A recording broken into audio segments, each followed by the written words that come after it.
Bonjour à toutes et à tous, nouveau week-end agité sur le vieux continent et on démarre sans plus tarder ce tour de la presse sportive en France avec la très bonne opération de la 26e journée de Ligue 1 à mettre au crédit de l'Olympique de Marseille. Et le journal L'équipe ne s'y trompe pas, en ce lundi matin, l'OM retrouve la foi dans l'Est, peut-on lire.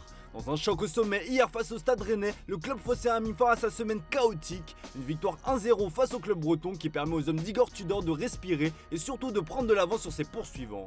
Pour les quotidiens régionaux marseillais, ce succès est une véritable bouffée d'oxygène. Toujours là, écrit la Provence sur sa une, alors que pour la Marseillaise, les Olympiens reprennent les rênes. Un peu plus tôt dans la journée, c'est l'AS Monaco qui a perdu de précieux points en se faisant accrocher par 3, 2 buts partout. Dos à dos, regrette d'ailleurs amèrement Monaco matin dans ses pages intérieures. Le Stade de Reims continue de son côté sa folle série d'invincibilité qui s'établit désormais à 18 matchs, toutes compétitions confondues, sans défaite.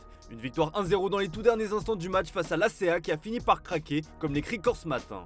A noter le carton de Montpellier 5-0 contre Angers, plus que jamais dernier du classement. Le courrier de l'Est a trouvé les Angevins ridicules. Enfin, ça sent bon le maintien pour Clermont comme le placard de la montagne après sa courte mais précieuse victoire 1-0 contre Toulouse.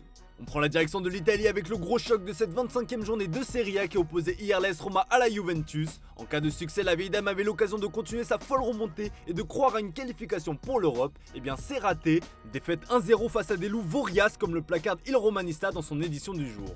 Gianluca Mancini est l'unique buteur de la partie d'une frappe puissante à l'extérieur de la surface. Pour le Corriere dello Sport, cette victoire du club de la Louve est à l'image de son coach, José Mourinho. Le média transalpin Tuttosport regrette de son côté les 3 poteaux qui ont condamné les hommes d'Allegri. A noter que Moïse Kean s'est fait expulser quelques secondes après son entrée en jeu, sans toucher un seul ballon.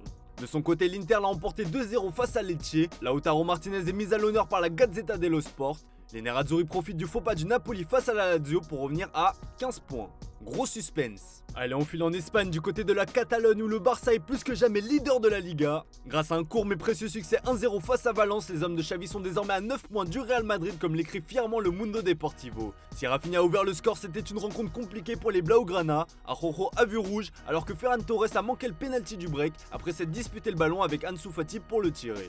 L'essentiel est toutefois là pour le Barça qui a pris ses distances avec le Real. Sport a d'ailleurs un message pour ces derniers, adieu Madrid. Pour le club tché, cette défaite a un goût très amer, il n'y a qu'à voir la une de Super Déporté pour comprendre. Le quotidien espagnol parle tout simplement de vol, de scandale, d'escroquerie ou encore de braquage. En cause un penalty oublié en fin de match pour Fran Pérez, alors que l'arbitre avait généreusement accordé un penalty pour le Barça à la suite d'une main.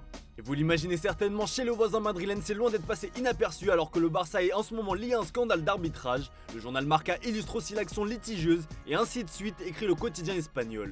On peut l'interpréter de deux manières, comme les prestations mitigées qui s'enchaînent pour le Real ou que le Barça est toujours avantagé par les hommes en noir. Quoi qu'il en soit, la Maison Blanche n'a de toute façon pas fait le travail de son côté avec un match nul 0-0 face au Real Betis. Et pour le journal AS, les hommes de Carlo Ancelotti ont été en dessous de 0. Vinicius Junior a été absent des débats, tout comme Karim Benzema malgré son but sur coup franc refusé à la suite d'une main de Rudiger.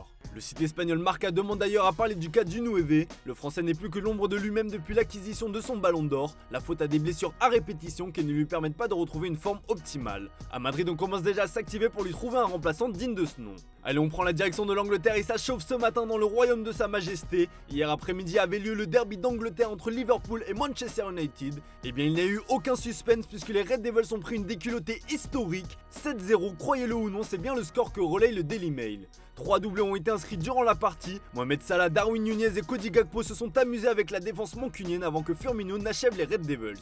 Un sentiment de honte règne du côté des pensionnaires d'Old Trafford ce matin. Il faut dire que la dernière fois que c'était arrivé, c'était il y a 92 ans, en 1931. C'était face à Wolverhampton sur le même score. Ce score irréel est évidemment repris par tous les tabloïds anglais et visiblement tous ont eu la même idée. 7 comme le nombre de buts encaissés et l'enfer, placarde le Manchester Evening News et le Daily Mirror. Une humiliation historique qui a aussi fait grand bruit un peu partout en Europe. En Espagne, le journal AS relaye dans ses pages intérieures ce 7-0 historique. En Italie, c'est la Gazzetta dello Sport qui rapporte cette fessée. Enfin, au Portugal, le journal Record accorde un petit encart pour cette rencontre qui fera date dans l'histoire. Allez, on termine ce tour de la presse sportive avec une info mercato qui nous vient du Portugal. Et comme vous pouvez le voir sur la une du journal Record, Gonzalo Ramos a pris une grosse décision pour son avenir. L'attaquant du SL Benfica qui a mis la légende CR7 sur le banc du rôle mondial souhaite renouveler son contrat avec les Aigles. D'après le quotidien portugais, une prolongation d'1 an accompagnée d'une revalorisation salariale est à l'étude. Pour rappel, le joueur de 21 ans est sous contrat avec le SL Benfica jusqu'en 2026. De son côté, l'autre grand quotidien portugais Abola se frotte déjà les mains en cas de vente. Le journal rappelle la clause libératoire de l'attaquant qui est de 120 millions d'euros. Pareil pour le crack au milieu de terrain Florentino Luis qui dispose aussi de la même clause. Parmi les autres joueurs à forte valeur marchande, on retrouve le prometteur défenseur Antonio Silva qui est estimé à 100 millions d'euros. Voilà les amis, c'est tout pour ce matin, merci pour votre fidélité, restez bien connectés parce qu'on se retrouve tout de suite sur notre chaîne Twitch pour débriefer cette revue de presse, sinon à tout à l'heure pour le traditionnel JT Foot Mercato.